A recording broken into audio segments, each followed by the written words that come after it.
Et c'est avec vous, Mathilde Francou. Bonsoir. Bonsoir.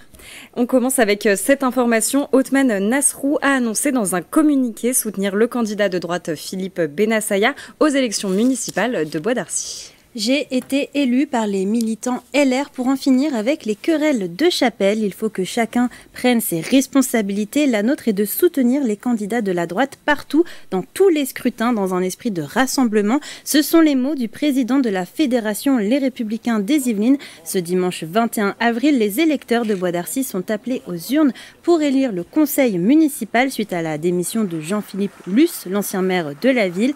Les deux candidats qui se présentent sont Philippe Bennassaya, ancien maire de la commune, et Jocelyne Agnier, conseillère municipale d'opposition. Les actionnaires de Stellantis, Mathilde, votaient aujourd'hui pour la rémunération qui sera donnée à son directeur général, Carlos Tavares. Une rémunération qui pourrait atteindre les 36,5 millions d'euros pour l'année 2023, soit une hausse de 56% en un an. Une augmentation qui relance la polémique sur les salaires des grands patrons.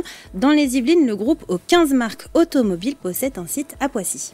On continue par une information qui devrait ravir les habitants de Maurepas. Oui, Gabriel, les travaux du nouveau marché de Maurepas vont débuter cette semaine dans la commune. Un soulagement pour les habitants qui ont perdu leur marché historique après un violent incendie au cœur de l'été 2019. Quelques semaines plus tard, une halle provisoire avait été installée juste à côté. Cette semaine, les travaux de la future halle du marché de 1500 m² débutent pour une livraison prévue à l'automne 2024. On écoute les réactions des habitants au micro de TV78.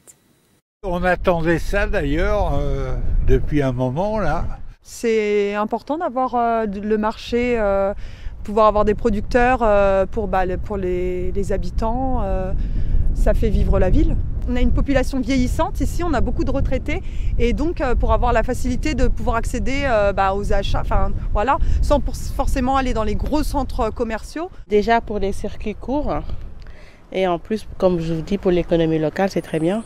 Ça attire du monde, voilà. Moi, je pense que c'est bien. Ça fait travailler les commerçants, tout ça. Et je pense que c'est bien. Il faut faire travailler les gens et c'est très important. Budget total pour la reconstruction de la halle du marché, un peu plus de 5 millions d'euros. Demain, Mathilde, on sera à J-100 des Jeux Olympiques de Paris 2024. Et aujourd'hui, une grande étape s'est déroulée avec le début du périple de la flamme olympique. Et oui, la flamme a été allumée en Grèce ce matin. Après une traversée de la Méditerranée, elle arrivera à Marseille le 8 mai prochain. Elle sera portée par plus de 10 000 relayeurs pendant 3 mois de relais. Un relais qui passera par le département des Yvelines. La flamme olympique sera dans le département le 23 juillet prochain. Elle passera par les villes de Rambouillet, Mantes-la-Ville, Poissy, Saint-Germain-en-Laye, Les Mureaux, Guyancourt, Saint-Rémy, Les Chevreuses, Clairefontaine et terminera son chemin du côté du domaine de Madame Elisabeth à côté du château de Versailles. Certains seront présents aux Jeux Olympiques 2024. Les pilotes de BMX français ont rencontré les médias aujourd'hui au Vélodrome national de Saint-Quentin en Yvelines avant de faire des démonstrations.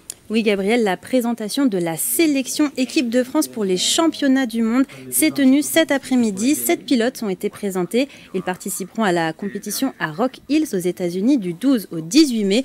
Dernière étape pour la qualification olympique. Parmi eux, Joris Daudet, Sylvain André ou encore Axel Etienne. On écoute la sportive qui s'entraîne au Vélodrome national de Saint-Quentin en Yvelines depuis 2016 au micro de TV78.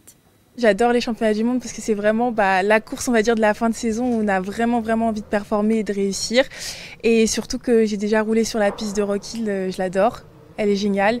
Donc pour moi, ça représente, en gros, je veux faire le meilleur résultat possible. Voilà, je me suis entraînée dessus, je m'entraîne au quotidien pour être forte aussi sur ce type de compétition et ouais, j'ai hâte d'y être. Merci Mathilde pour toutes ces informations.